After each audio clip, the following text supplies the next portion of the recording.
Hey everybody, Matt Barton here, your principal broker with this week's Broker Minute or Two. Hey, we have been noticing some files coming in and we try and correct them individually, but when I see those things, I want to address it company-wide so we're all on the same page.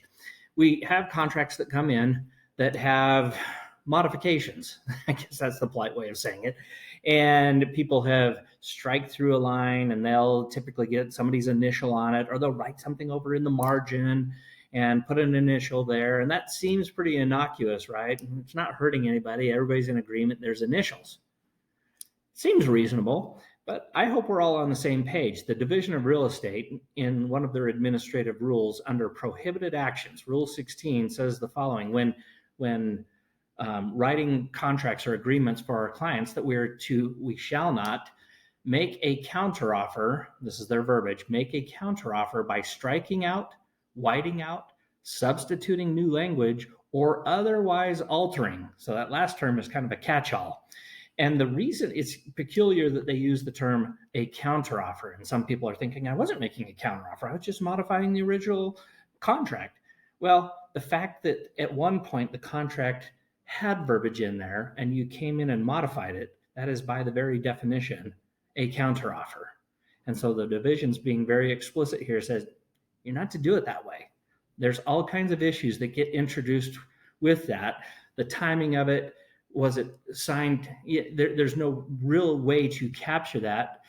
And the division is leery of that because when they get a conflict, they want to be able to follow the sequence of events, and it becomes somewhat impossible to do that. So their rule is don't do it. If you're going to make an alteration, a modification, and this is where sometimes our office managers, when we share this with an agent, like, oh man, you're making my life miserable.